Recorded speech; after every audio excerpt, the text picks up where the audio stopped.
Hello. In this session, we will be looking at Docker. What is Docker?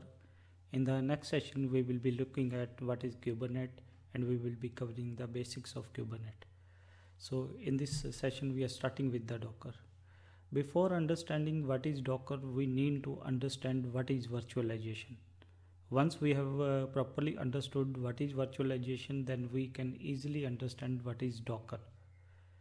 When I purchased this laptop, Windows 10 was there, still it is there, but 90% of the time I work on Linux platform.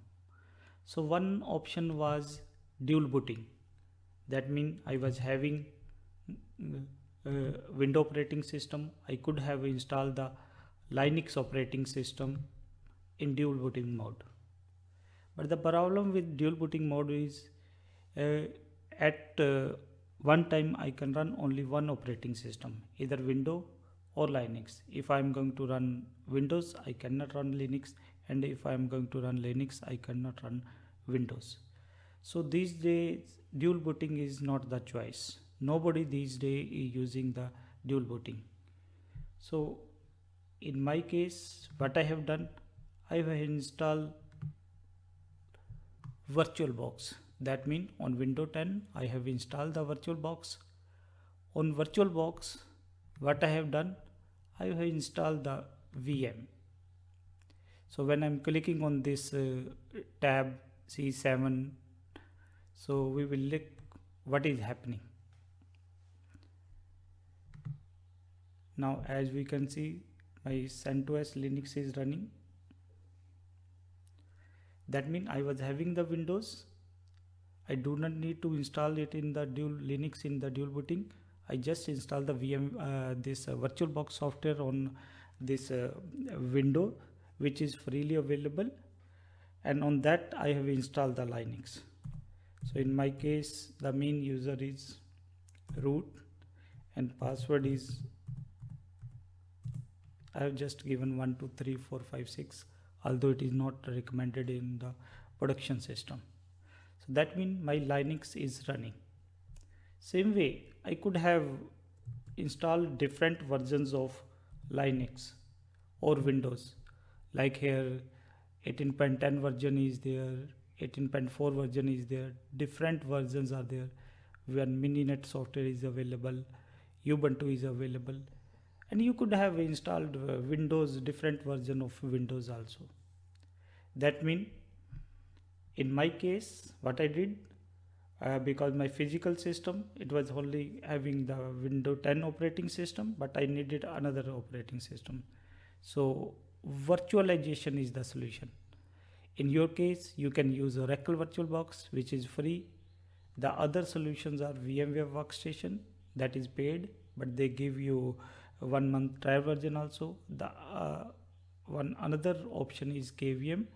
And in case of Windows, Hyper-V is inbuilt in Windows 10 and Windows 2016. So you can choose the and in my case I am choosing the Oracle VirtualBox. Now what we can do,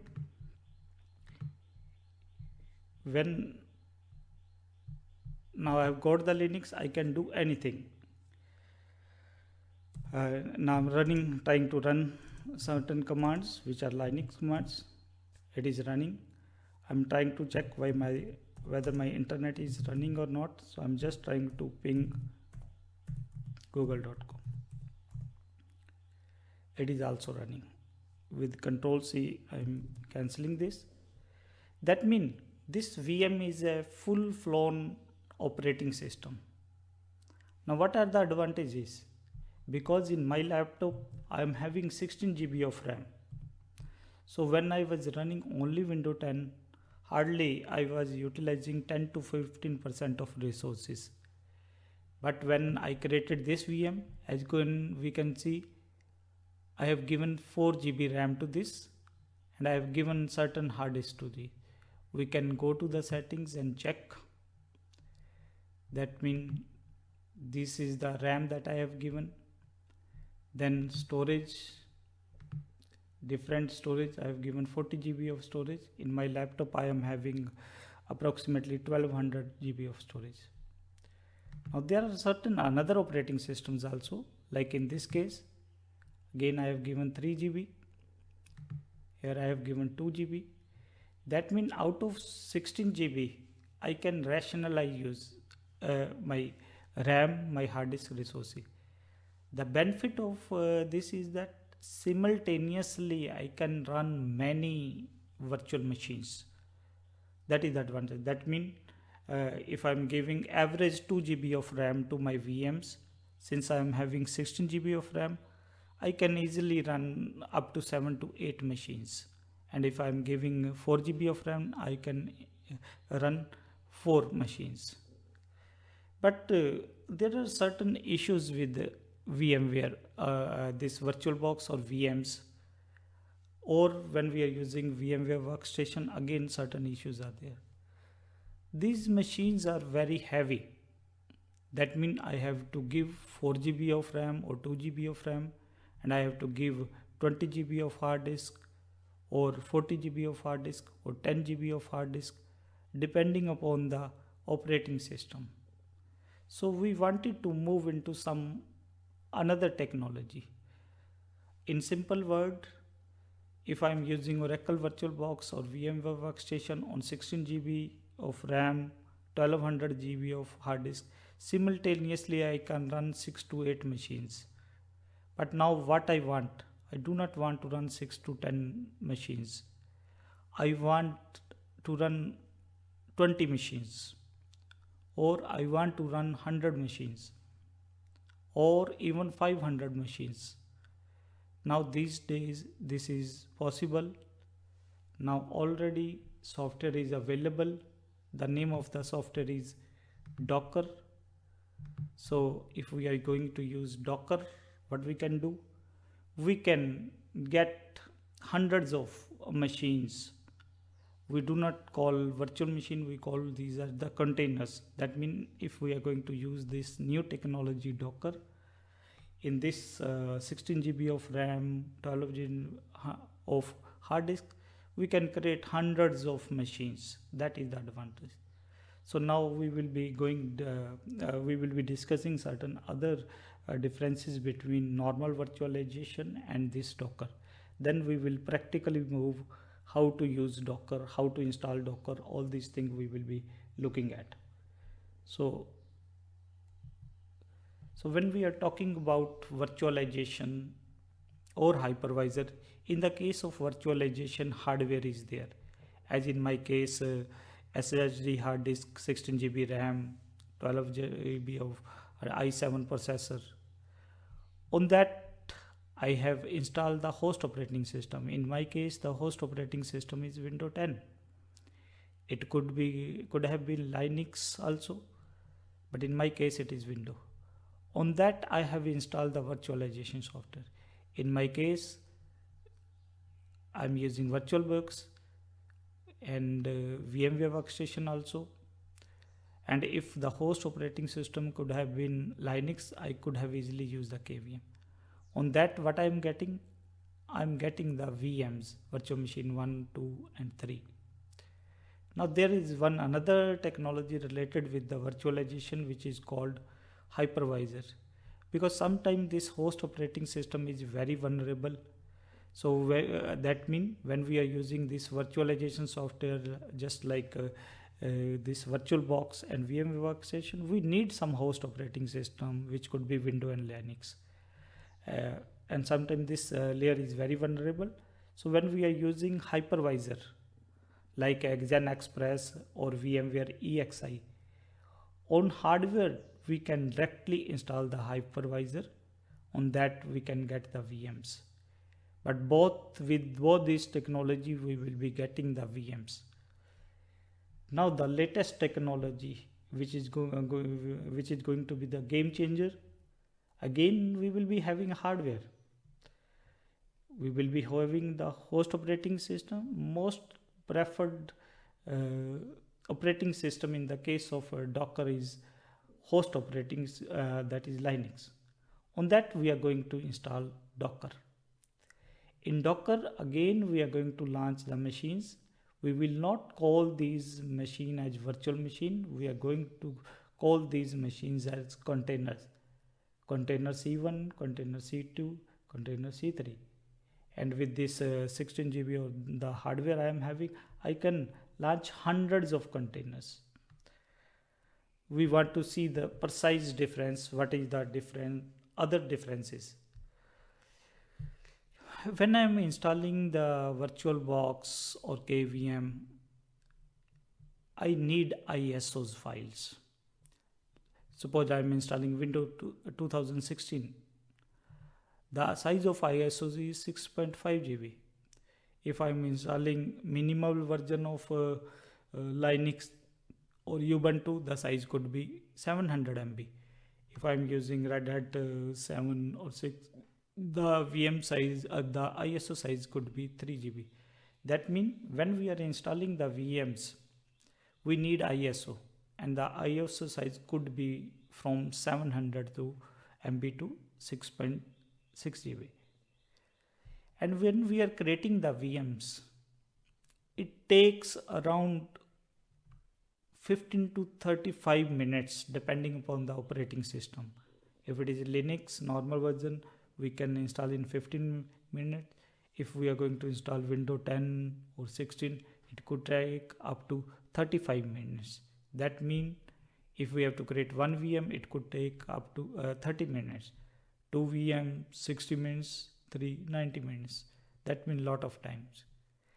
And plus when we are booting these VMs, it takes time. It could be between 20 to 40 seconds. Then the hard disk requirement, it could be between 10 GB to 40 GB. On the other hand, when we are talking about Docker itself is a very small software. It hardly takes 30 MB of space. While in the case of VMware Workstation, it is around about 300 MB. Even VirtualBox will occupy almost 120 MB. And again, KVM also will be having more than 100 MB of size. So in Docker, the software itself is very lightweight, around about 30 MB. When we are going to create containers, we do not need ISOs. In the case of Docker, we need Docker images. And remember, the size of Docker images, 99% of the size of Docker images is hardly between 4 MB to 100 MB. That means lot of space saving is there. Then when we create the containers, it hardly takes the storage space. Requirements are less than 1 MB. In that case, the storage spaces was from 4 GB to 60 GB. Here less than 1 MB and sometimes even KBs. And the boot time, it is just less than 1 second. And when we are creating the containers, hardly it takes seconds. So this technology is very, very efficient. That is why sometimes we call this as lightweight virtualization, while the other technologies like VMware Workstation, VirtualBox or KVMs, they comes under heavy duty virtualization. Now slowly the industry is moving towards Docker. Lot of companies, almost all the Fortune 500 companies, they have already moved to this containerization technology. And one another small thing, sometimes when we are talking about Docker is also known by certain other names. Sometimes we do not say that we are working on Docker. Sometimes we say we are using container based virtualization, because when we install Docker, when we create the machines, those are called containers. So we sometimes call this as container based virtualization or OS level virtualization, and sometimes we call this as lightweight virtualization because the hardware requirements are very small. And we also call these as microservices also. Now we will be moving towards the practical portion of this session. That means we will be going towards the installation. In our case, we will be using CentOS. That means for this session, I am assuming that you are already comfortable with how to install the Linux. So we will not be going towards that how to install the Linux. In my case, I'm using the CentOS 7 version of the Linux. You could use the Ubuntu also. A little bit differences are there in the installation. Rest all are the same. So when we are going to install the Docker, just we have to run the 3 commands. As we already know, whenever we have to install anything on the CentOS, that means Red Hat based distribution, always the command is yum. So I'm just going to say yum install Docker, and it is going to ask for the confirmation. So I will just specify y, mean before I'm giving yes, I'm specifying the size.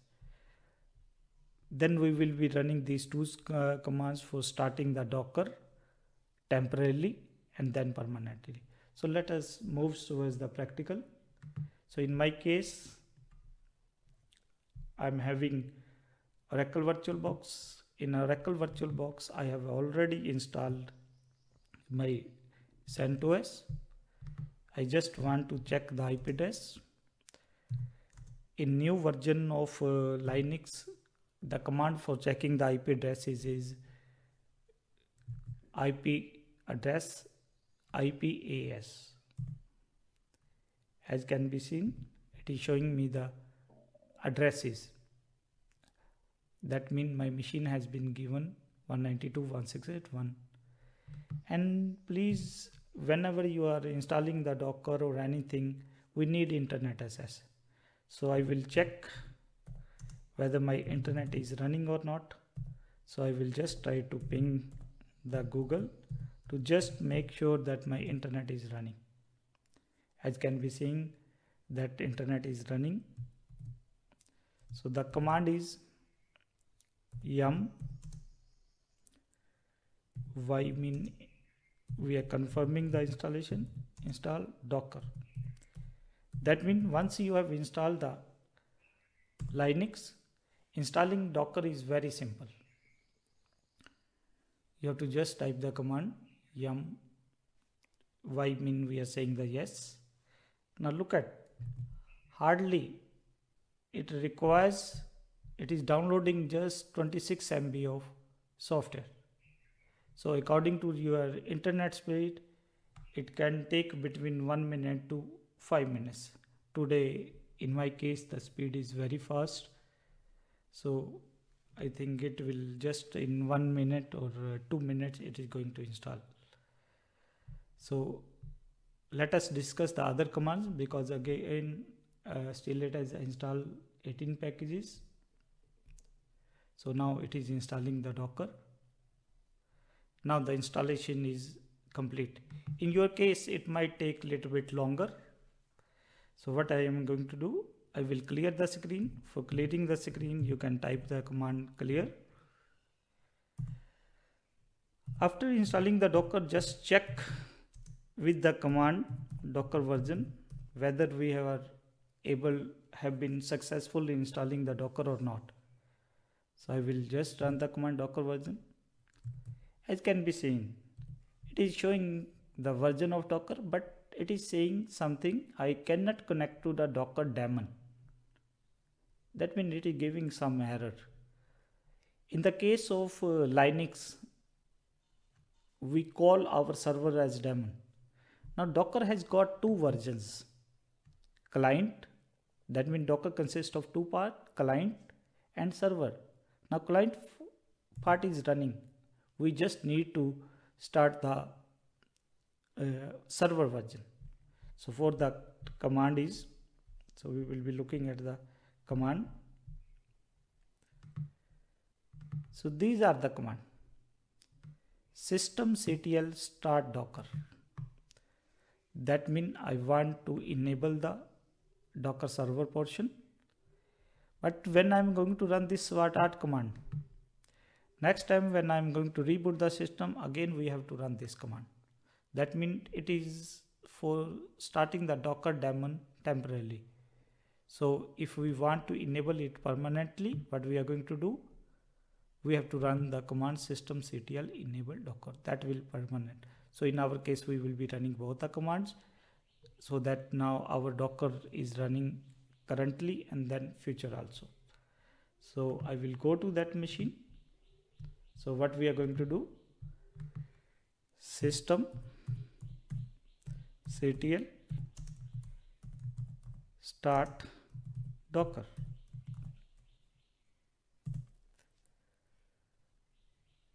Then enable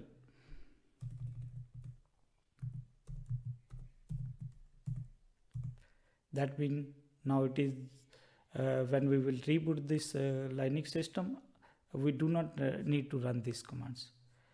Now again I will be running that command docker version. As we can say, now there are no errors. That means now our Docker is properly running. That means if we are going to the diagram, on hardware my host operating system was CentOS 7. On that I have installed the Docker.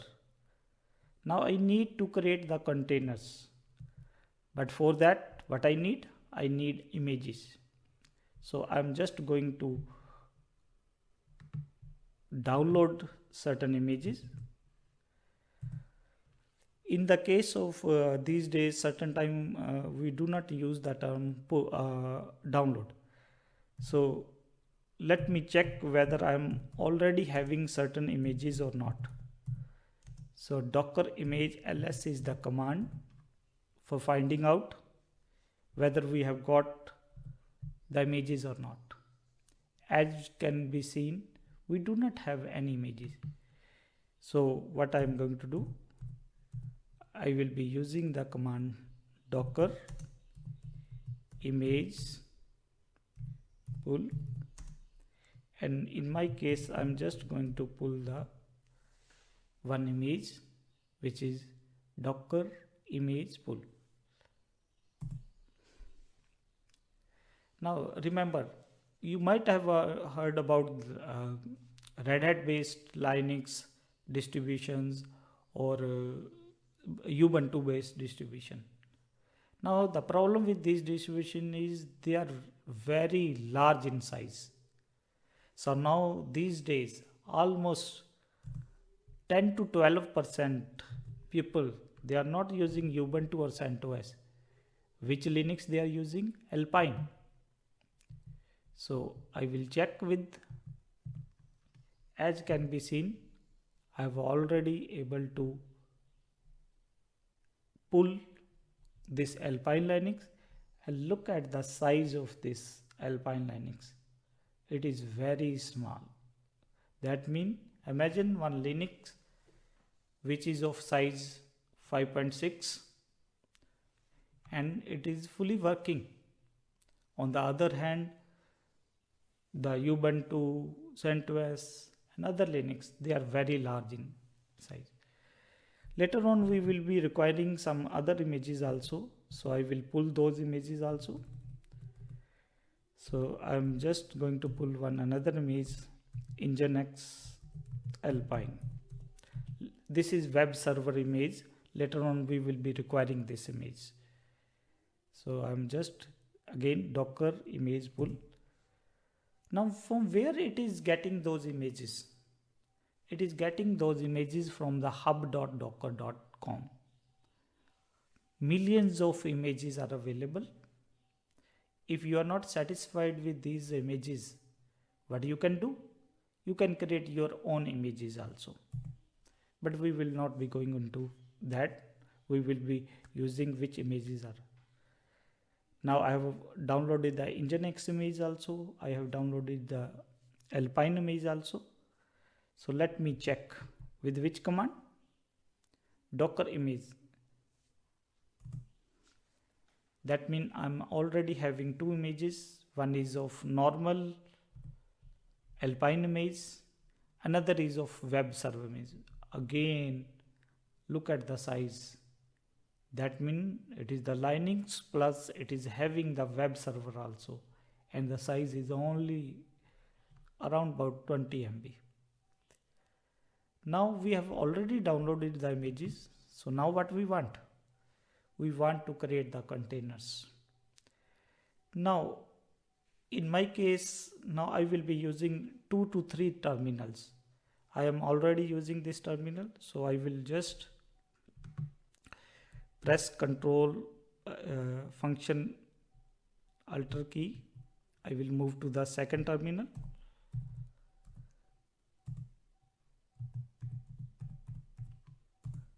On first terminal, second, I'm just going to open 3 to 4 terminals. Third terminal. This is the advantage of Linux. That means you can use multiple terminals. Why we are doing that?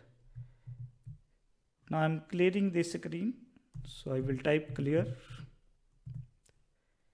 Here we will check. This terminal we will be using for pulling the images. Here we would like to create the containers. Now before creating the container, let us check whether already certain containers are available or not. For that, the command is docker container list command. So what is the command? That means there are around about 10 main commands by which you can use 80 to 90% of the Docker things. First was the Docker version, to check the version. Then you have to just enable the Docker daemon. Then you have to just pull the images. And with Docker image ls, you can check whether you have got the images or not. Now we want to check the containers. Now just remember, when we are going to run this command, docker container l, it is just going to show you the running containers. It will not show you the container which are in stop state. So sometimes we will be running this command, ls minus a. It will show all the containers. That means the containers that are running also, which are stop also. Because sometimes we create hundreds of containers. Some of those containers are in running state and some of those containers are in stop state. Let me show you. In this case, what is happening? In my Oracle VirtualBox, I have got a lot of machine. Here it is showing running. Here it is showing power off. That means I have got a lot of machine. Certain are in power off state, certain are in running state. Same way, when we are creating the container, certain container will be in running state, certain containers will be in stop state. So with this we can check which. So let us again summarize. That means Docker is already there. I have already downloaded the images. The size was between 4 to 100 MB. Now we want to create the containers. And we have already covered the installation. Now we will be how to create our first containers. What are the commands? Now remember, 50% time you will be using this command, the command that we are going to discuss next. So the command for running the container is docker container run. Then what we want? We want to run the containers in interactive mode. And with T option, we want to attach the terminal. Like in the CentOS machine, I have opened the 4 terminal. So I have to specify the -T option. That means please attach the terminal with the container. And I mean I want to work on that containers. Then what we will be doing? we will be giving some name to our containers. In our case, for simplicity, we are just giving the name C1. Then from which image we want to create the container. In our case, it is Alpine. Then which programs to run. Now, when we are talking about Ubuntu, CentOS, they have got bash shell, born again shell.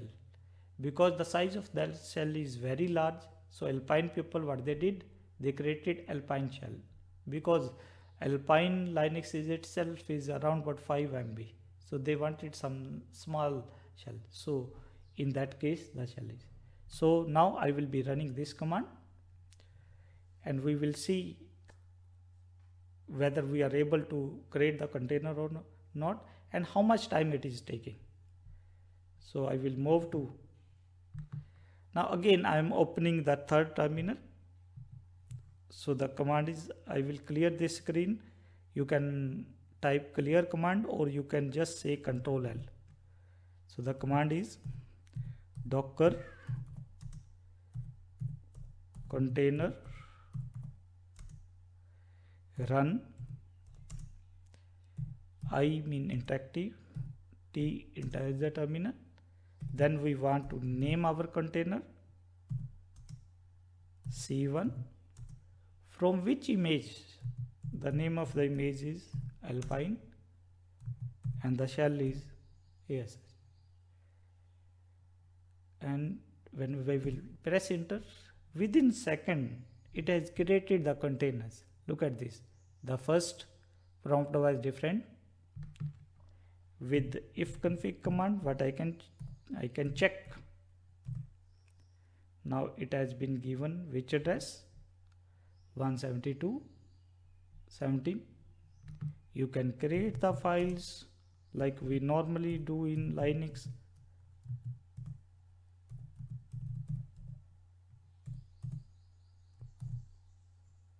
The file has got saved. Now let us check. So I will clear the screen. I'm running this command. What it is showing?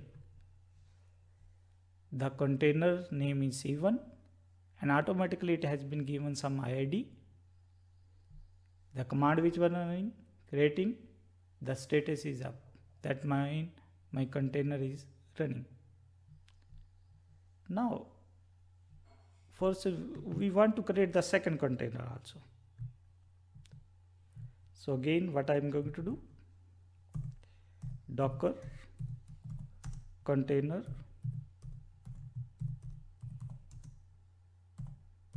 run IT. Now I am not going to specify the name. I am just going to say from which image, Alpine. If we are not going to specify the name, it is automatically going to create some random name for you. And you can combine the switches also. Now how many containers are running? 2 containers are now running. Now let us check the address.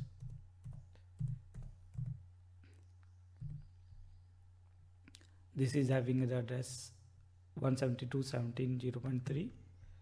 And what about the other? It is having 2.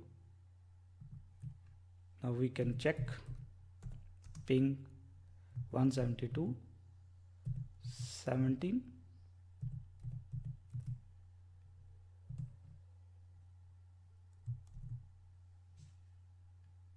That means, yeah. And what about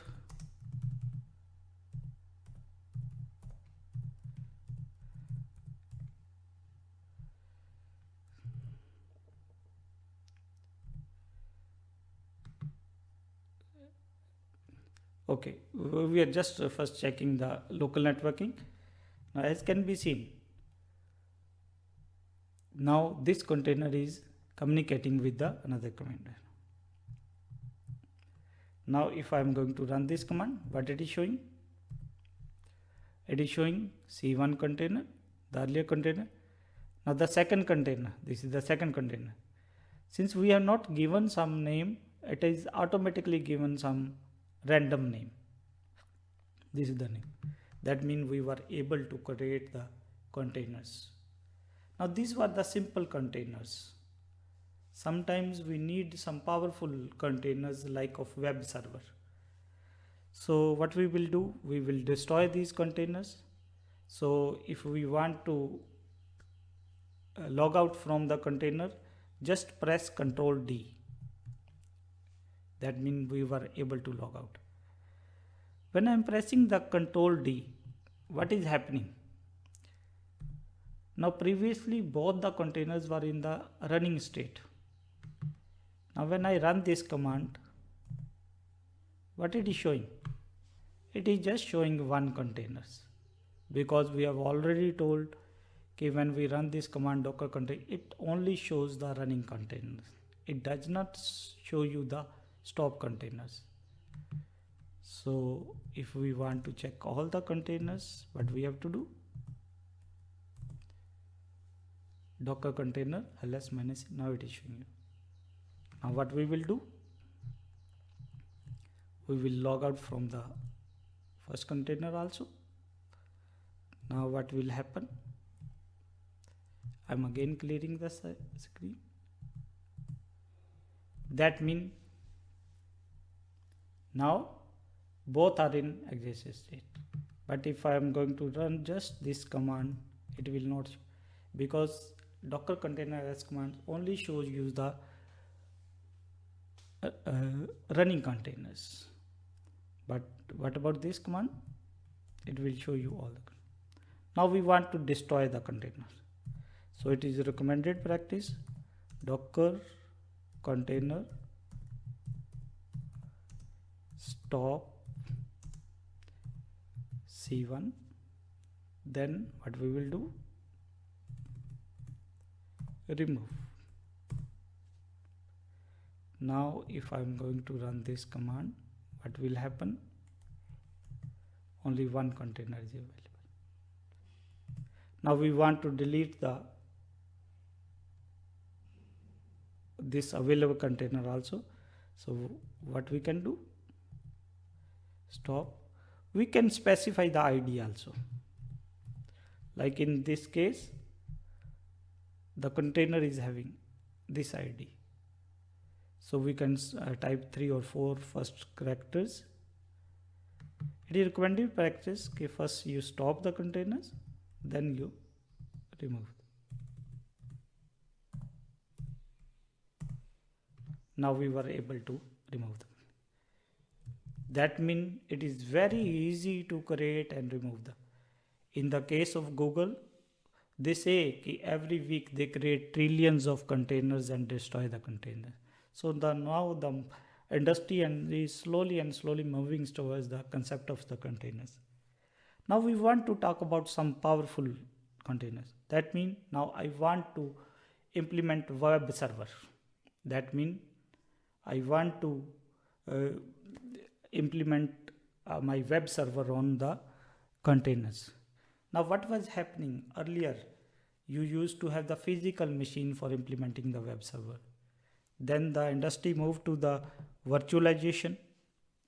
Now the industry is moving towards the containers.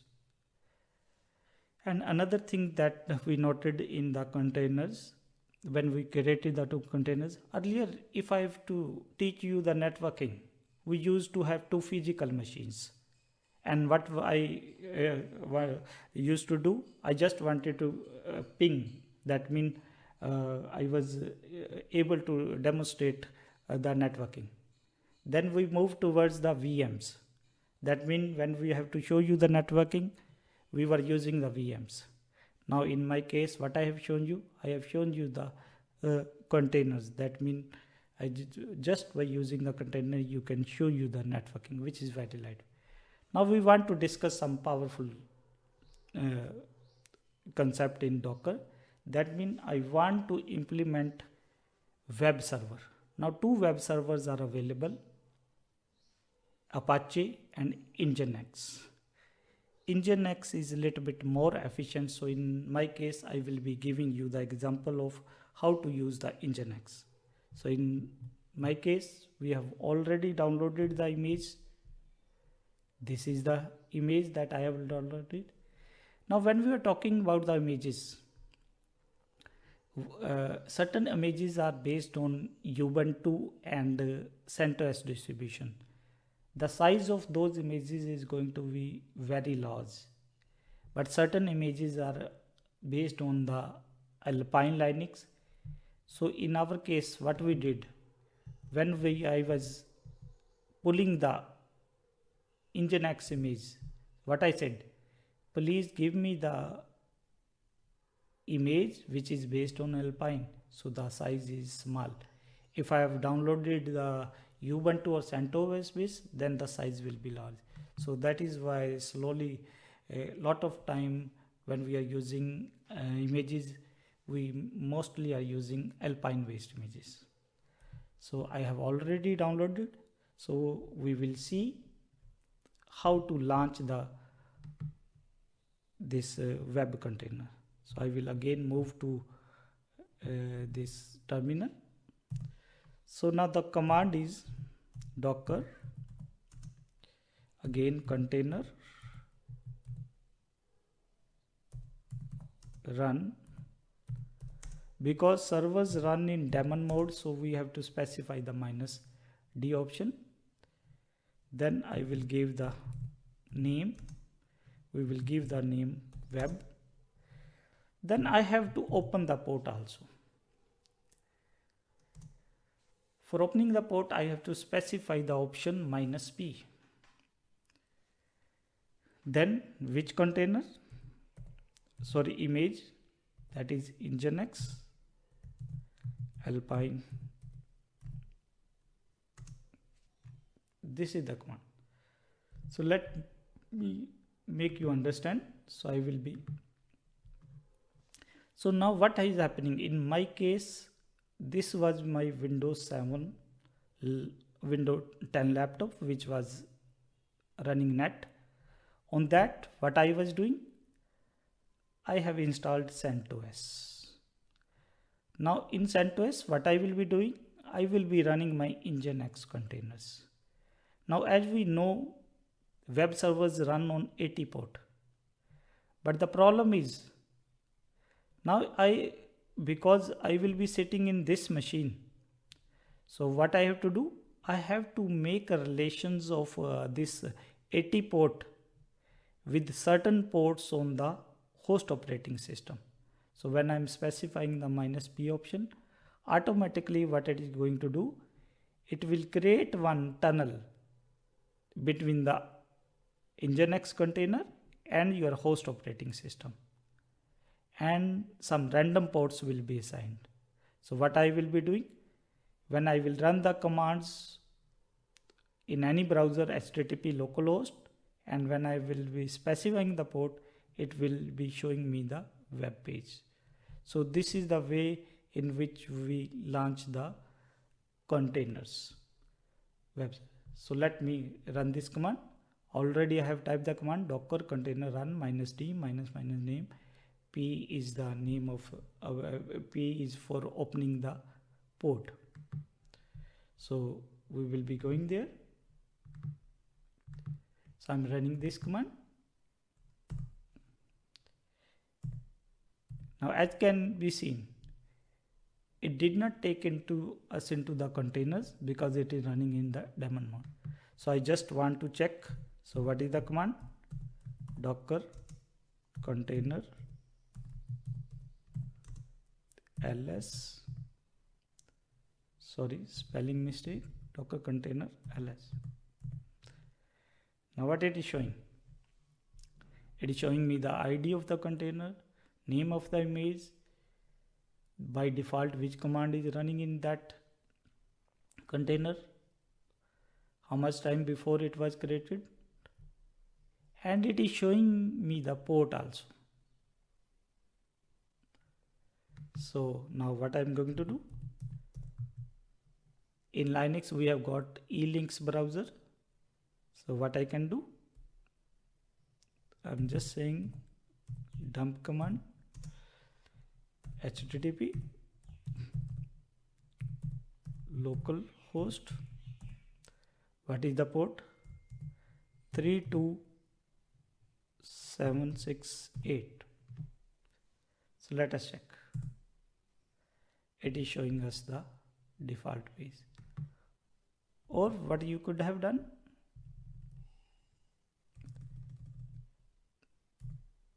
it is showing us the page. So I will, with Q, I will quit. But the problem is I have to specify random port. Most of the users, they are not comfortable with this port. So sometimes what we want that, let me show in the diagram.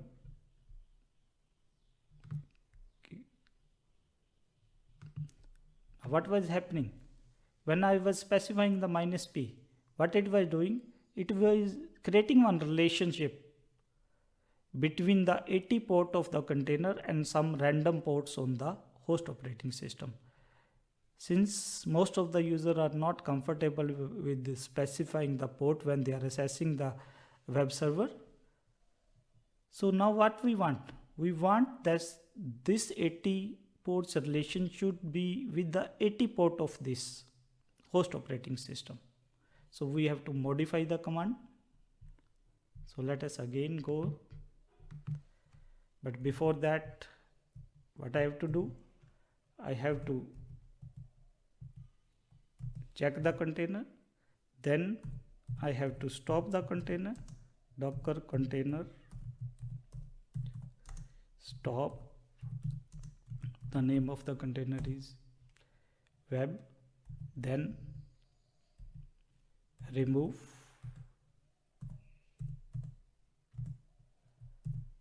Now what I am going to do, I will modify the command.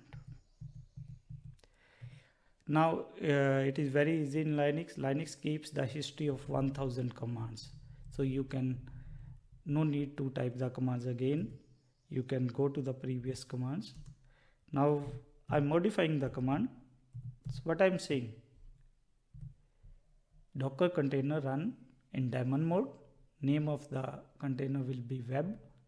And now please make the relationship of the 80 port of the Nginx web server with the 80 port of the host machine.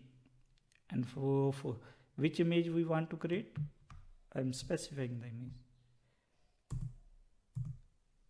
Again, I will check with ls command. Now it is showing there. Now when I will again run this command, now I do not need to specify this dump. Now it is showing you the page. That is the way we were able to launch our web server. That means slowly the things are moving towards this container type. They are very lightweight, they are very efficient, and the size of the images is very less. Now I will again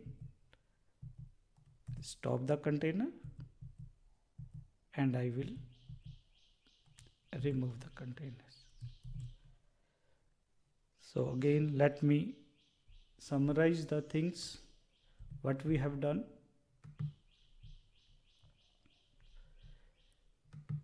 That means now we are clear that in the heavyweight or lightweight we need hardware. Then in virtualization you can use any operating system. It could be Windows, Linux, Mac, but in the case of this Docker, preferred operating system is Linux, and in our case we were using the CentOS versions. Then what we did, in the case of heavy duty virtualization, we install either VMware Workstation, VirtualBox or KVM. But in the case of lightweight virtualization, we install the Docker. The command is simple, yum install. And remember, if you are using Ubuntu, the command is apt-get install Docker. It will simply install the Docker on Ubuntu machines. Then we pull the images. The size of one image was hardly 5 MB, and another web server image, the size was around 20 MB. But if we are creating the VMs, the size is generally 700 MB to 6.5 GB.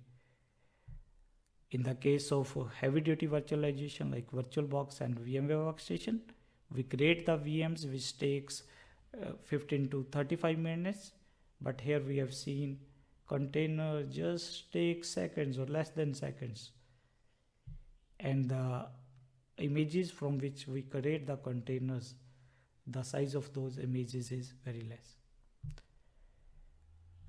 And the installation command was just a simple yum install docker, then enable the docker temporarily and then permanently. Then for creating the containers, the simple command is docker container run. In interactive mode, allocate TTY, name of the containers, and the image from which we are going to create the container, and the shell we are going to run. And if we are not going to specify the name, automatically it is going to create some name for us. And these are the command containers, docker container list command. What it will do, it will show you all the containers. And ls-a, what it is going to show you, it will show you the running containers plus stop containers. And remember, sometimes when I was running these commands, these are the latest commands, but when you are going towards some tutorials, old tutorials, sometimes the containers word is missing.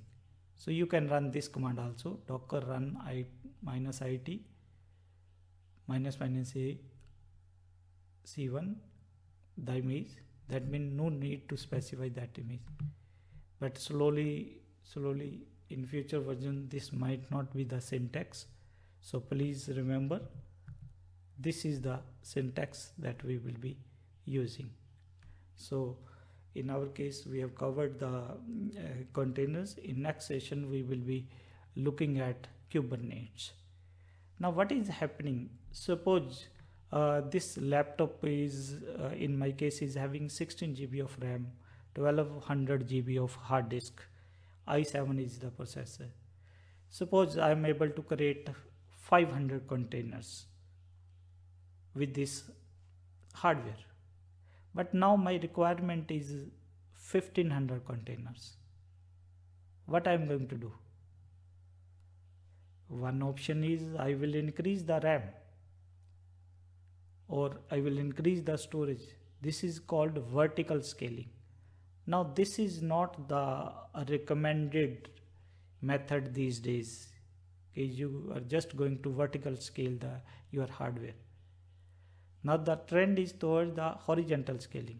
Now what I will do, I will have 3 laptops of the same configuration, 16 GB, 16 GB, 16 GB. Now the problem is I need to combine these 3 systems or laptops. For that I need the Kubernetes software. And sometimes if instead of 500 containers, I want 50,000 containers.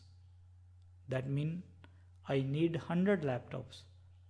Now who is going to manage those 100 laptops? Naturally, Kubernetes is the software. So in the marketplace, Docker and Kubernetes are the game changers. So these days it is a necessary skill of Docker. That means you should have the proper knowledge of Docker also. You should have the proper knowledge of Kubernetes. In the next session, we will be covering the Kubernetes.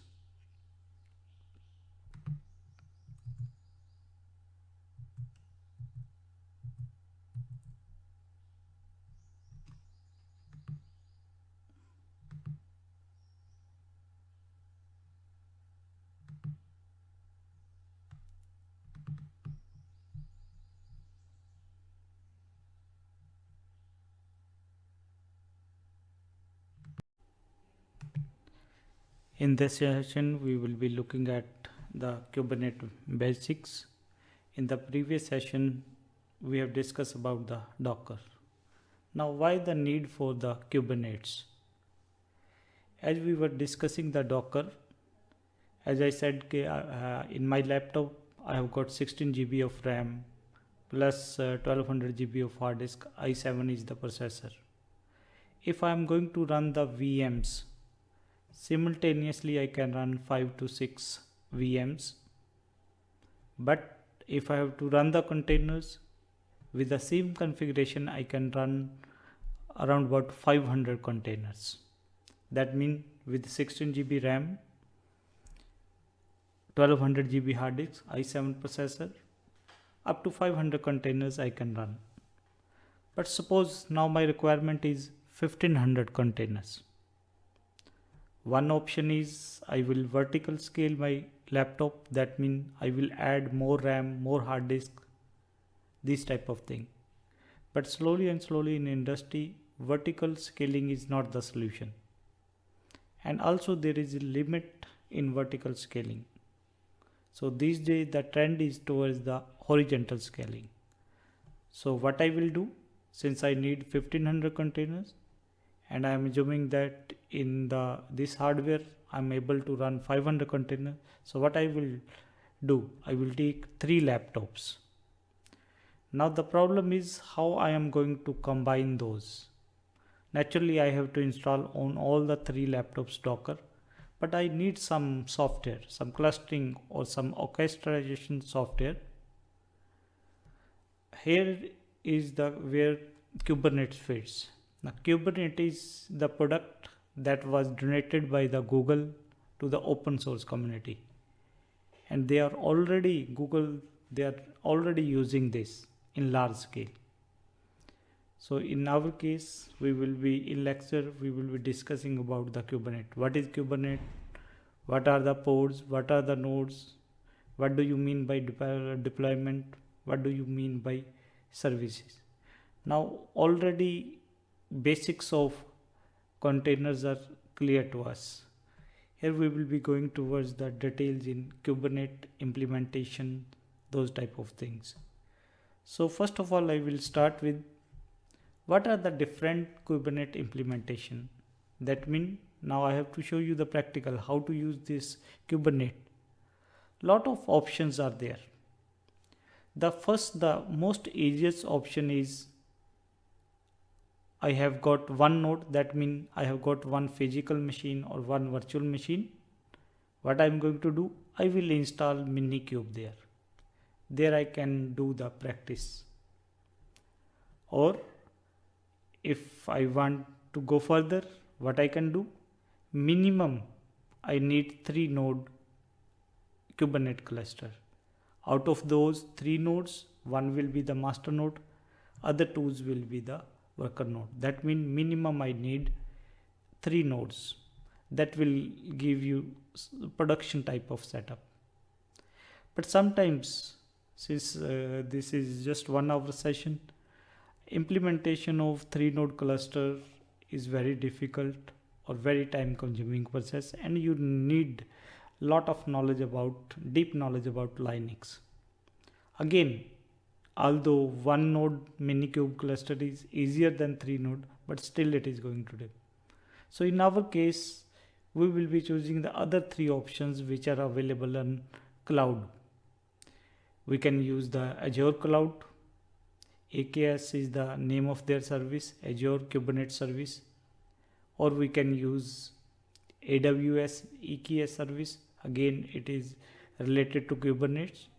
But in our case, we will be using the GCP, Google Cloud Platform, and their service name is Google Kubernetes Engine.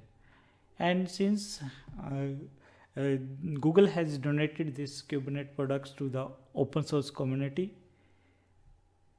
and their implementation of Kubernetes, that means Google's implementation of Kubernetes is much better than the others. So in our case, for doing our experiment, we will be using the JK. That means I will be using the JK. Since setting up JK cluster is going to take 5 to 10 minutes, so what we will do, we will first start implementing the Kubernetes cluster. Then slowly and slowly we will be going towards the detail. What are the different components of the Kubernetes? So in my case, I will be opening my Google Cloud Platform console. You can open that by console.cloud.google.com. And remember, Google gave you free uses of this Kubernetes engine up to 1 year. So you can, with your Gmail, you can create your account. In my case, I have already created the account. I am already logged in with this my account. Now there in Google Cloud Platform, various services are there. So when I will click on this, most of these services are available. Apps Engine is available. Compute Engine is available, which is going to give you the VMs. But what we are interested? Here we are interested in the Kubernetes engine. So we will click on the Kubernetes engine, and plus what we are going to do? We will click on the clusters option. Now it will start our JKE platform, Google Kubernetes engine. Now what we are going to do? We are going to create a 3-node cluster because it is the minimum requirement. And creating a 3-node cluster in this by using Google Platform is very easy. So what I am going to do? I will say create cluster. I will name my cluster. So we are waiting for the windows to come. So you can give any name. So I am giving it test cluster.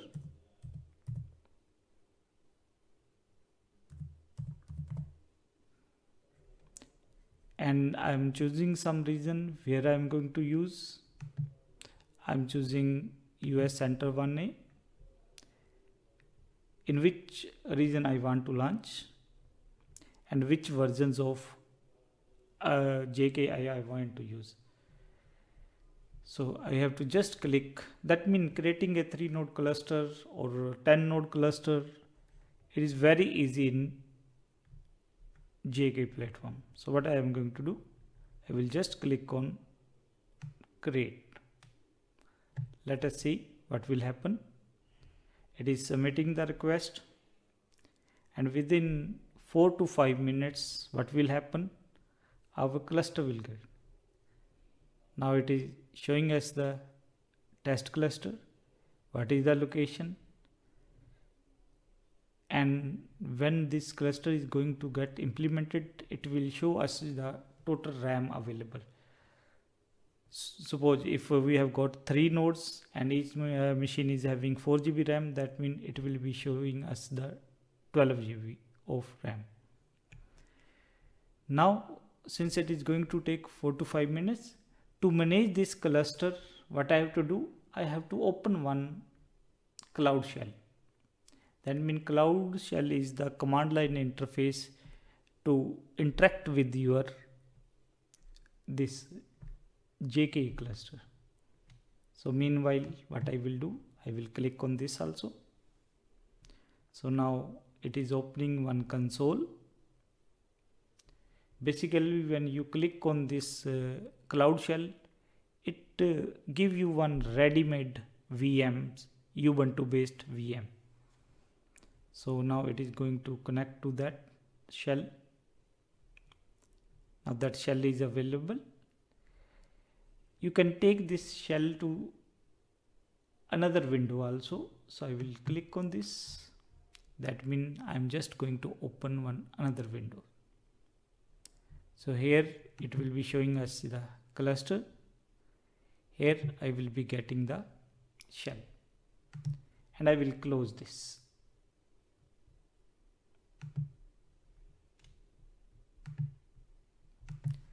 Now here what you can do? You can run the normal commands, normal Linux commands.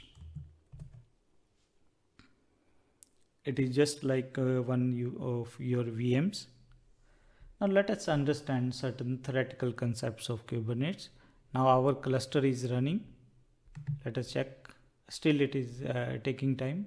So meanwhile, we will be discussing certain theoretical concepts. So that means out of these 5, we have just chosen this implementation, JK implementation. So after a few minutes, our cluster will be ready. Now, when we are talking about Docker and Kubernetes, there is one major difference. When we are talking about Docker, the minimum unit is container. But when we are talking about this Kubernetes, the smallest unit that you can launch is pod. Now what happens? Sometimes we need 2 containers. Suppose one is web server, one is proxy server. If we are using Docker and we have got 3 to 4 machines, now web server might be running in one machine, your proxy server might be running in some other machine. To overcome this difficulty, Kubernetes have come up with one concept called pod. What we can do in pod, we can combine the related container into one pod. So normally pods itself will be of one container, but sometimes your pod can contain multiple containers. But in most of the example that we will be looking today, we will be using a pod which is having single containers.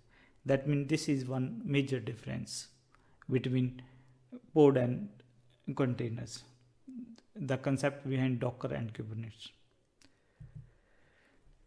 Now, like in Docker, we were running one command, docker container run, then we were specifying the option -it, then the name of the containers, and from which image we are going to create. We were specifying those things. Same way, in Kubernetes, we can create the containers. We will not say containers. We can create the pod by using the command line. In this case, the command is kubectl. Like in Docker, the command was docker run. But when you are using Kubernetes, the command is going to be kubectl. In our case, we want to run the pod. The name of the pod will be web server. Like in the Docker session, when we created the first container, we named the container C1. Here we want our pod's name to be web server, and we have to specify the name of the image. And again, I'm using one image, Nginx, which is based on the Alpine. And then what we are going to do? We have to specify the port. Now all the web servers, they run on 80 ports. So we will be using -- port equal to 80. And if we want to create the pod using command line, we have to give another option, restart equal to never. If we are not going to specify this, what will happen? It will create the deployment. We will be coming to deployment later on. What is deployment? But first we just want to launch our pod. So we will first go to this cluster. Now as we can see, our cluster is ready. Now I want to connect to the cluster. So what I will say, now what it is saying, cluster size 3, total cores, virtual cores are 3, total RAM is 11.25 GB. Now I want to connect to this cluster. Now how I am going to connect to this cluster? It is giving us some command that where we have to run this command, we have to run this command in the command shell. So what I will do, I will copy this. So what I will do, I will go to the and I will copy paste.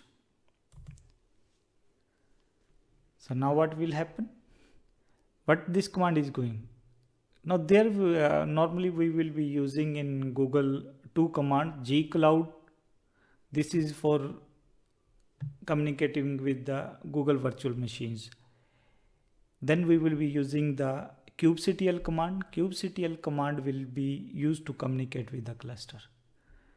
So for connection, whatever command they have given, we have run this command. I will say OK. Now first of all, we want to check. I will increase the font size. I will try to increase. Let me check. Terminal settings, preference, font size, text size. So I'm saying minimum. So I've changed the size, terminal setting, terminal preference, size. I have increased the size.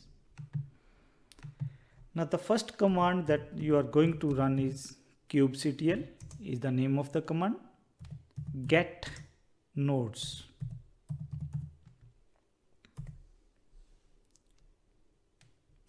Now it will show us how many nodes are participating in this cluster. As we can see, 3 nodes are there and their status is ready. Suppose one of them is corrupt, then what will show? It will be showing not ready status. And we can get little bit more details by using the option O. With any command, if we are going to put -O wide option, what it will be doing? It will be giving lot of information, which version of Docker it is running, what the internal IPs, which operating system it is using. So I will clear the screen. That means for us the useful command is. Now I want to check whether I have already got the pods or not. So what I will do, kubectl get pods. Like in the case of Docker, we were running the command docker container ls. There it was showing us how many containers we are having. Because in the case of Docker, the smallest unit is containers. In the case of Kubernetes, the smallest unit is pods. So we first want to check whether there is any pod or not. So let us run this command. What it is saying? No resource found, because we have not created any pod. Now let us create the pod.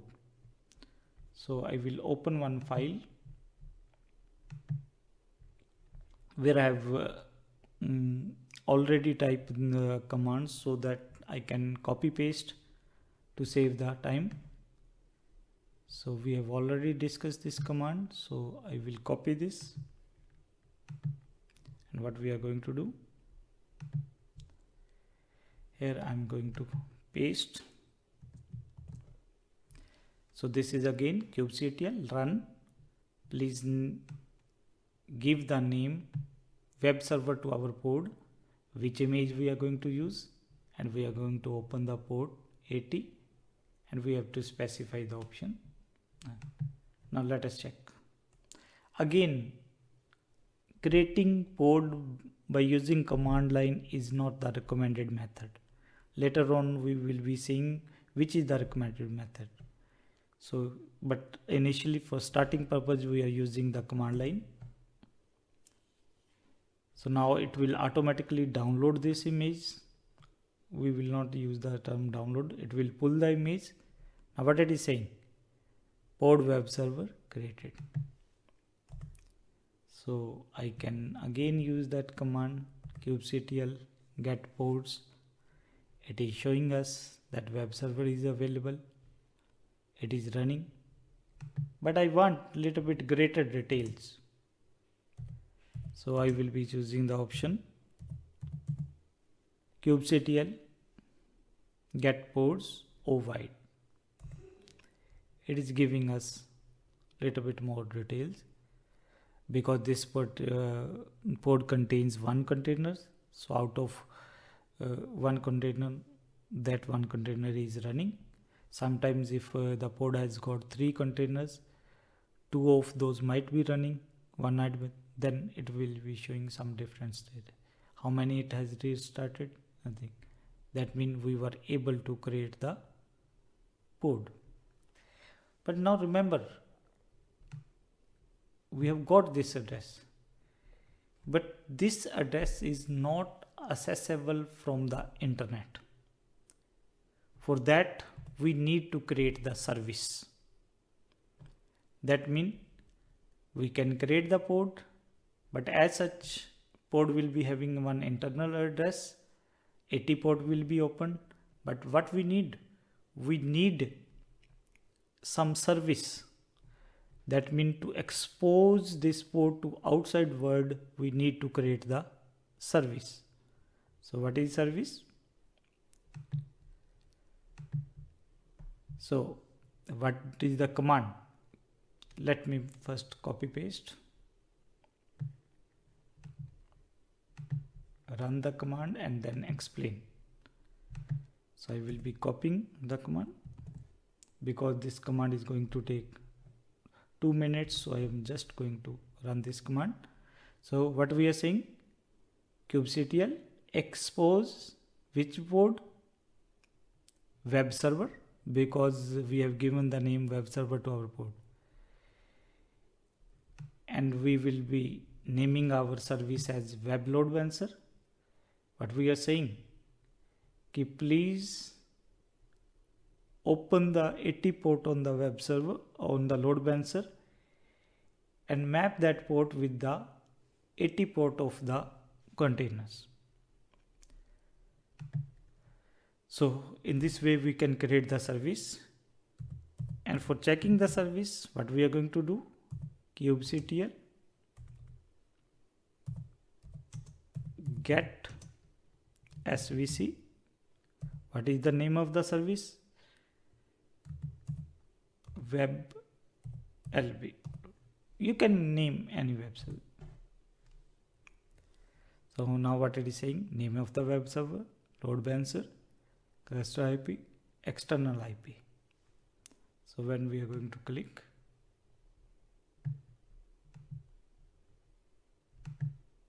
copy.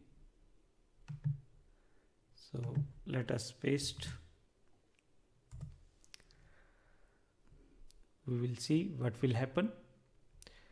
Now, whenever we are launching any web container, it will have some default page. So in this case, Nginx is showing you the default page. We can change this, we can customize the page, but in the beginning we are not going towards that. We just want it. That means we were able to launch the pod, and moreover, what we were able to do, we were able to expose that pod. That means we were able to direct the external traffic towards the pod. Now we want to delete the service also. So what is the command? kubectl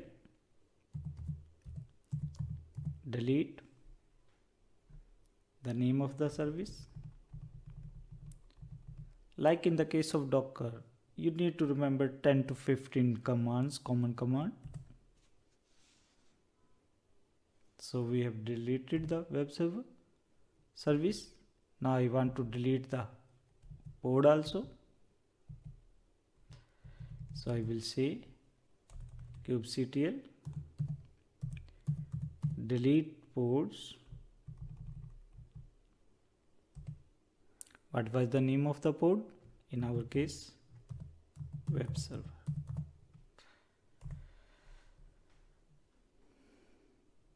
So now we will check.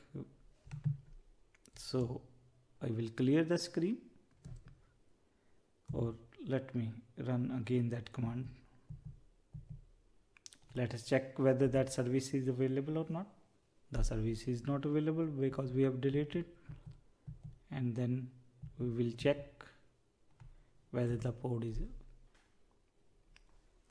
That means we were able to successfully create the pod and then delete the pod, create the service, delete the service. like we did in the Docker session. We were pulling the image, then we were creating the containers, then we were deleting the containers. Now creating single pod in this way, it is not the recommended practice. So Kubernetes has got another object. That object is called deployment. So I will show you diagrammatically.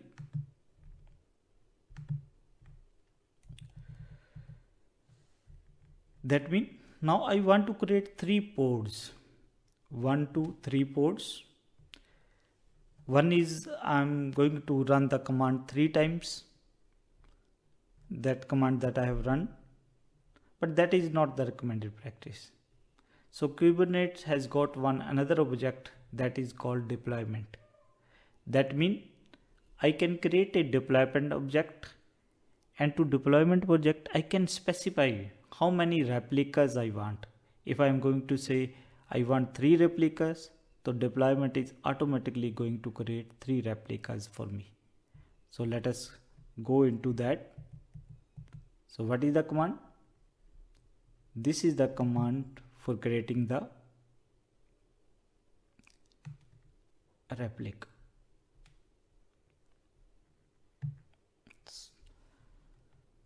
So let me go there. This is the command. Copy, paste. So what I am saying, kubectl please run.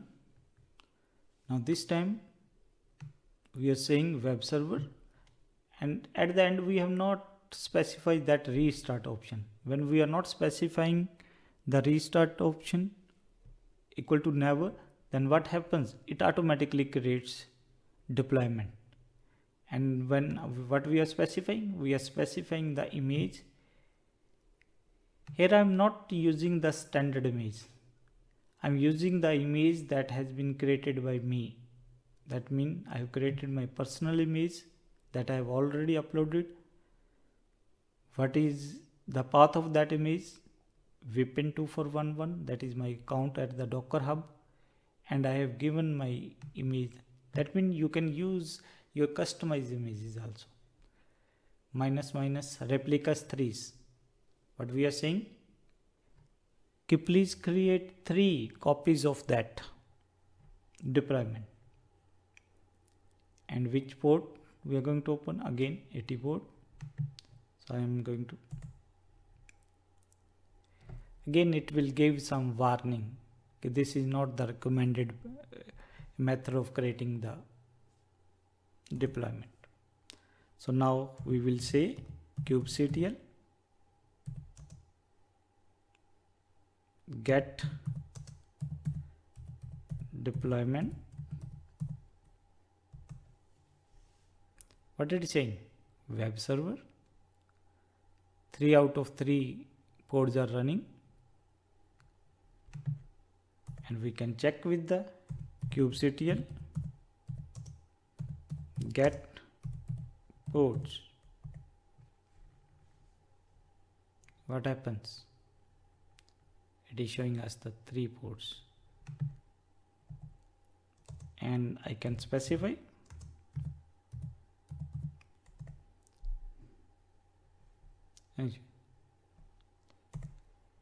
and what happens if I am going to delete one pod? Kubectl delete pod. That means we have told our deployment to always keep 3 copies of pod.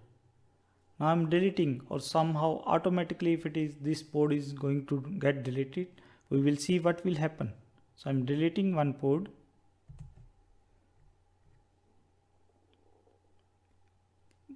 It is showing deleted. Then we will check what will happen. Pod deleted. Again I will check. That means this port get deleted, but what it has done, automatically one new port get created. So deployment is very effective. When we have set to the deployment, we always want 3 ports. So it is the responsibility of the deployment object to always keep 3 ports running, which is very useful for the admins.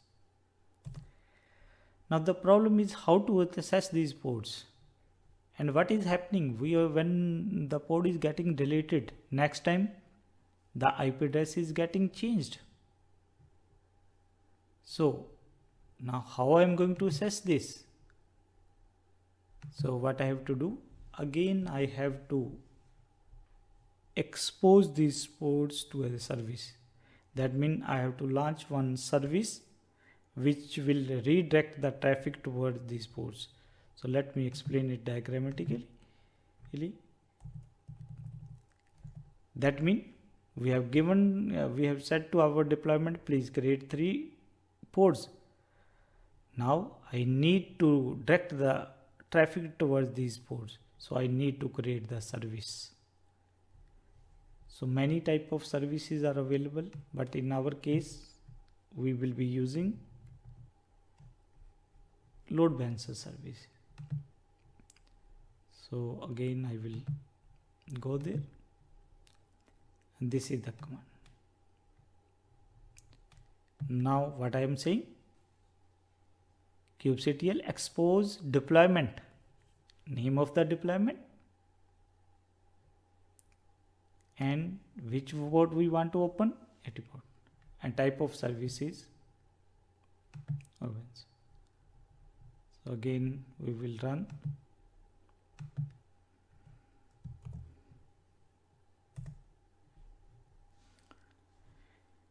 And we will be running the command kubectl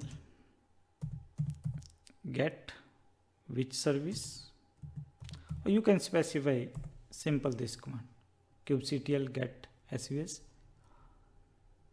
One internal service is already running, but we are interested in this web server. So I will clear this screen. So this is the command. And look at this, what it is showing, pending, because it takes around about 2 minutes to create load balancer on your Google cloud platform. So again I want to specific web server. Now it is showing.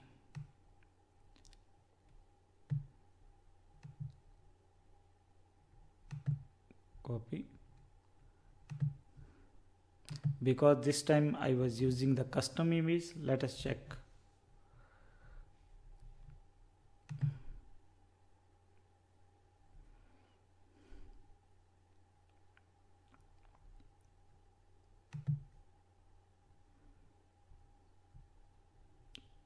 Now sometimes it's certain information in the cache. Now what it is showing, v1 of web application, because in my image I have just replaced the default web page with this message version 1 of web application.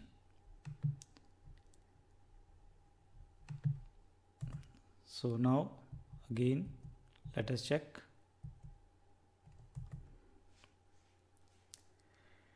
Now I want to delete the deployment. Let us again check kubectl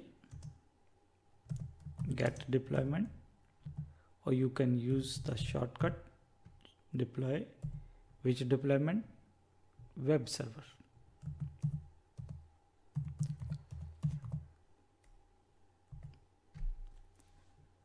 If you want more detail, we can run the command describe also. Kubectl describe deployment. That means we want lot of details about this deployment. So it is going lot of information, names, how many are desired, which image we are using, any message, which are the events.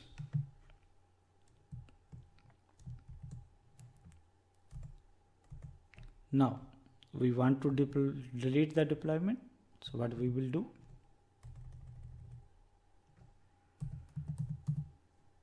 delete, and we want to delete the service also. So we will say, first let's check which is the name of our service. Again, the service name is web service. So what we can do,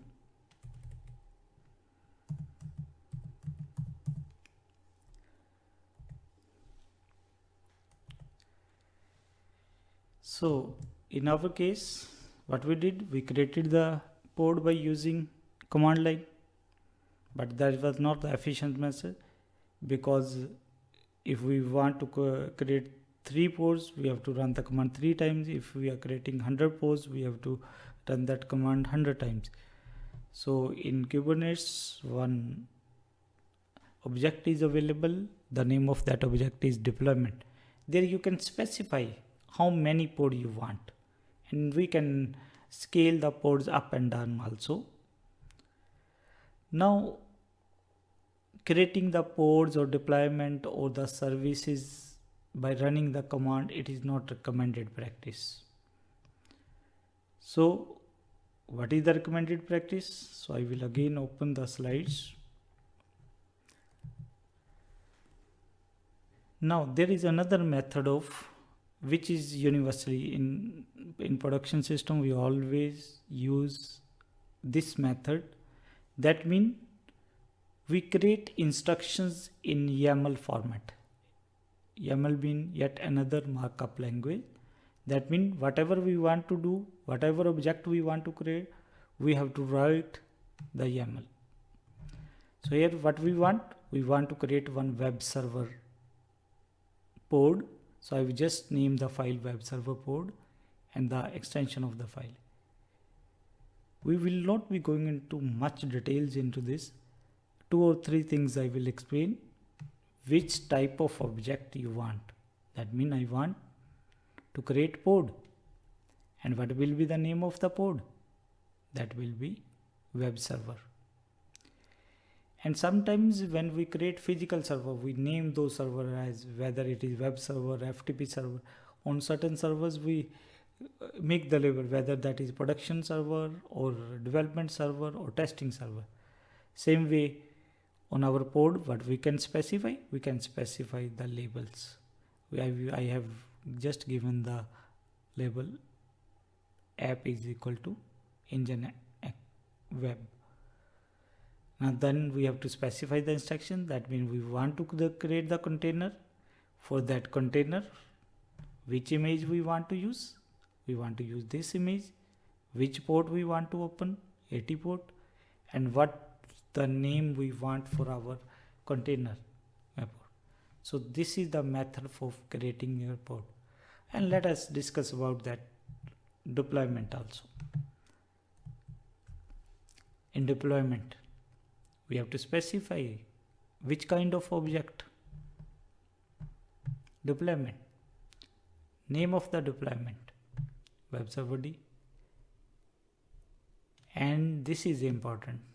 Replicas, how many copies? In our case, we want 3 copies. So we have just given 3. And again, we have to specify the template. What will be the instructions for the which type of pod we want to create?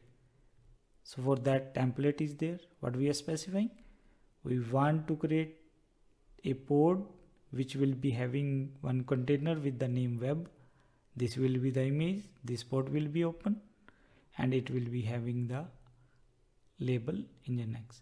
Remember, when it will create the pod, it will be having the Nginx label.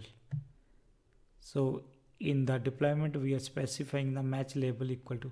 That means when we are specifying the selector, we are specifying please create the 3 copies of the pod which is having which label? Apps is equal to nginx. So these are the instructions for, but it will take time for understanding these instructions. We just wanted to discuss there is one another method of, and let me discuss about the service also. So here we are specifying the service, name of the service, then which is the type, load balancer. So this now again copy pasting, sometimes we might get error. So in my case, what I have done, I've created one repository on the GitHub. So I will just going to copy paste that. Sorry, not copy paste. I'm just going to clone. Let me copy. I will go to my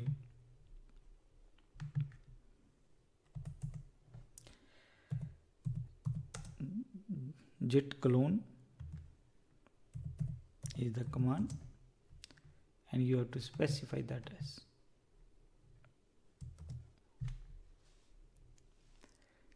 That means what I have done, for the purpose of this lecture, I have put these three files on my GitHub repository, and this is the address of the GitHub repository, github.com Vipin241, and dk mean Docker Kubernetes.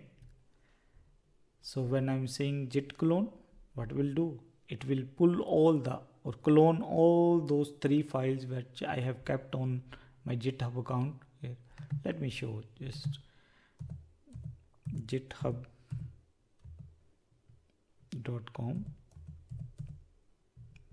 then account is Vipin2411.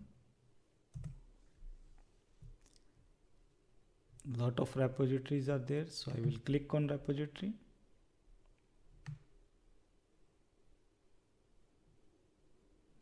And let me check.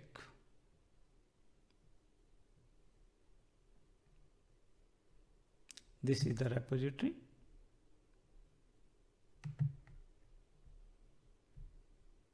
And clone.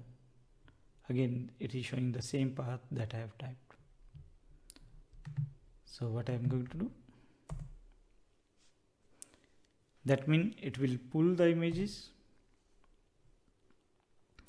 Automatically it is going to create one folder. The name of the folder is dk. So I will cd dk. Let me check. We have got three files with us. Let me check the first file, web server.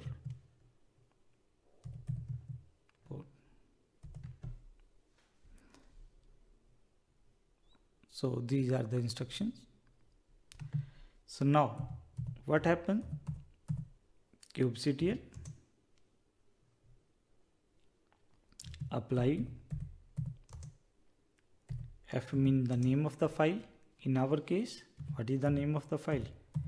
Web server port.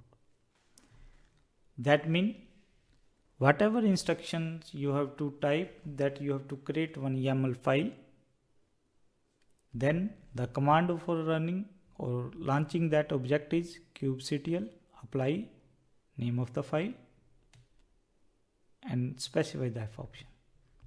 So let us check.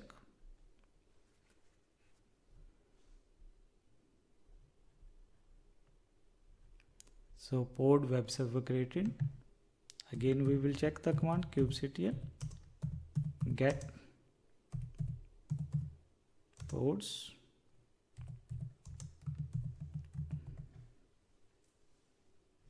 As we can see, it is available. That means this is the method.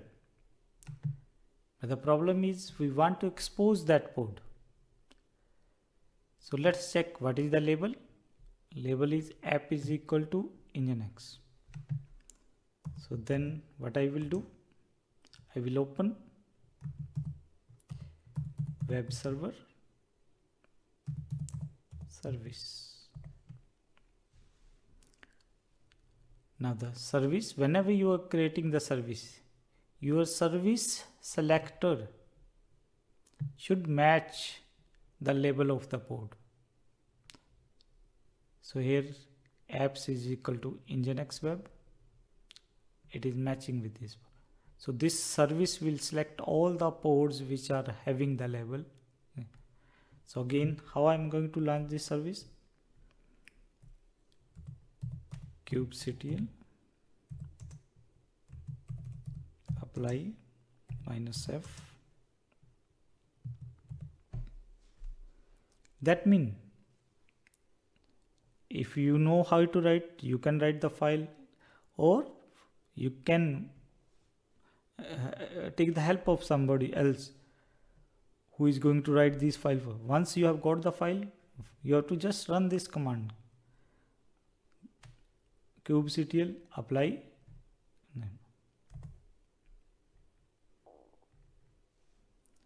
Let me clear the screen. Now check kubectl get svc. Now look at this, what it is doing. It has created that service. Or what we could have done, web svc. Again, because load balancers, it takes approximately 2 minutes, so it is showing you the pending. But what about the pods?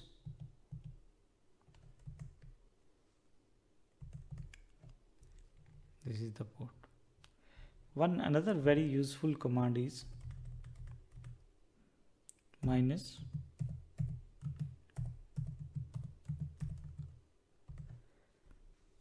kubectl get pods -1 is show labels. It will show you which labels this pod is having. Now again check. Now we have got.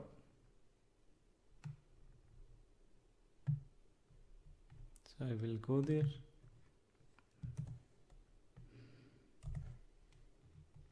Again we have to refresh. I don't want this.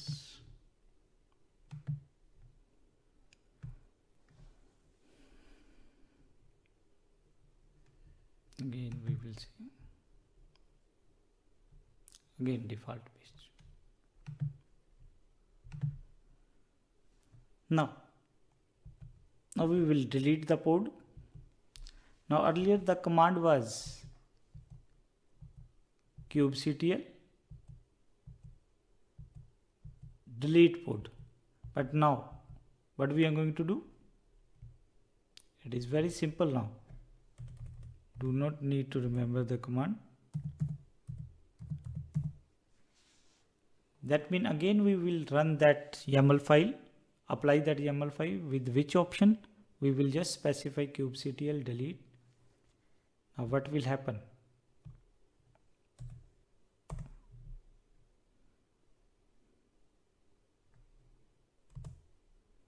So now if I'm going to check the pods,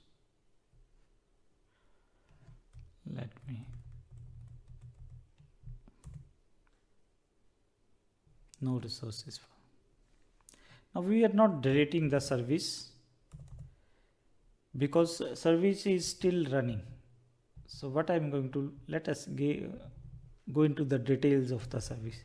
So if you want any details about the object, what you can say, kubectl describe service. Now what is it is saying? Web service, that is the selector. This is the IP address of the load balancer, but it is not showing any endpoints. Endpoints mean if somebody is going to type this address on the browser, where it is going to send the traffic.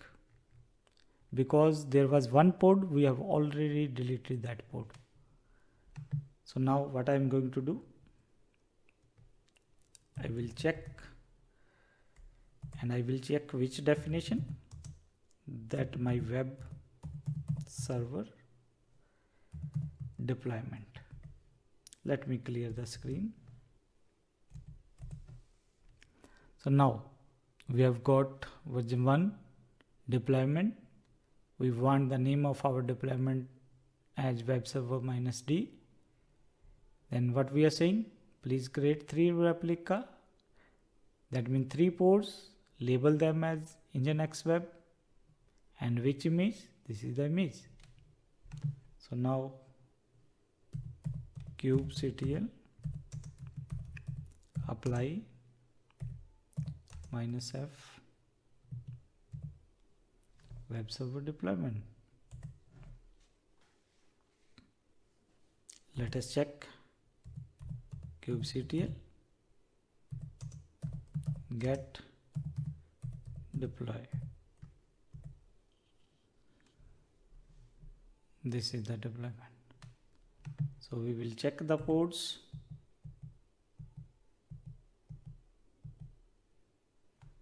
With -o option.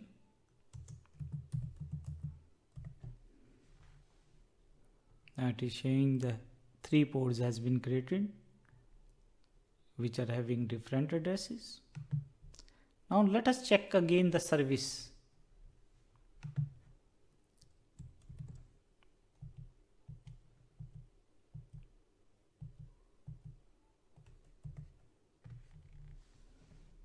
When we are now checking the service, what it is showing endpoints. And let me run this command also. So when we will type this load balancer address, what will happen? It will send by load balancing algorithm, it will send the traffic to this port, and automatically it will. So now let us check whether this is working or not. So I will just say paste, and I will refresh also.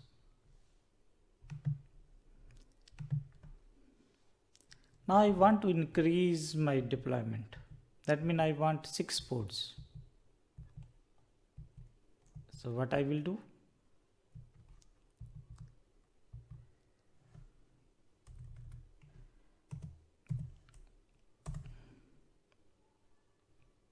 I will open with VA editor.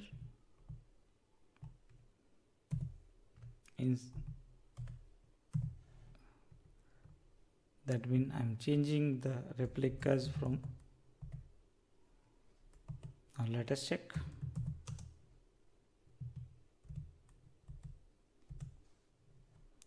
But what we have to do? Again we have to apply.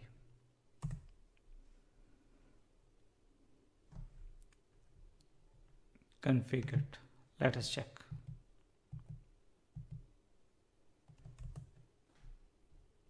Now we are having 6. That means increasing the ports. That means our now 6 web servers are running. In previous cases, when we have to increase the servers, whether by using virtual machine or physical, it was very difficult. Here with the simple one line, we can launch hundreds of web servers. We can decrease also. So this is the advantage of using this Kubernetes. Now I want to delete. So what I have to do? I have to say delete. And what about the service? So let me check which are the command. So kubectl delete -f web server service. It is not necessary you have to run this command. Again you can run that command kubectl delete service, name of the service. But again this method is much more efficient when we delete in this way.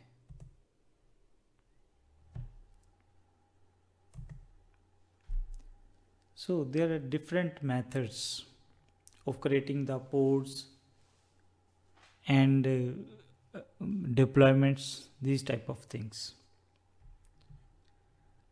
Let me explain one another thing a little bit. That means we are clear about all these things.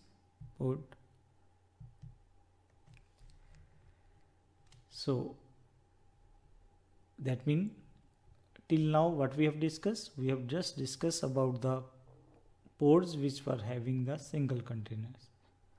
But what we can do, we can have the pods which can contain the multiple containers. So in this case, diagrammatically, this pod, what is having? It is having one Nginx container. And what is the name of the another container? It is again the containers has been created by using which image? Vipin 2411. Again, this is custom image which has been created by me.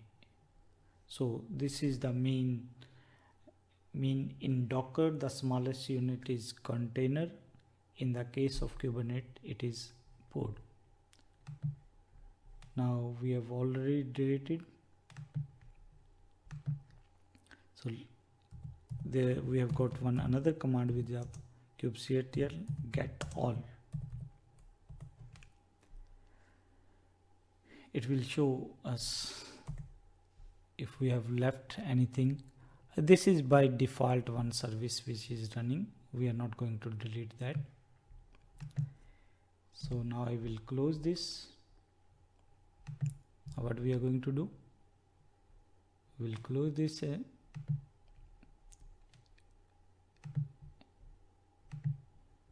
And how to delete the cluster? That means after creating the cluster, because you are using the cloud, although it is free account, but when you have got a paid account with you, it can cost you a lot of money. So when you do not need the cluster, what we can do? Delete. That means creating Kubernetes cluster by using cloud is very easy. And if you want more control, then what you can do? You can create yourself, you can create the cluster. But what is the requirement? Mainly you should have very proper knowledge of Linux, and because we need a little bit advanced knowledge of Linux when we are implementing 3 node clusters. So this was the session. So I will be closing the session.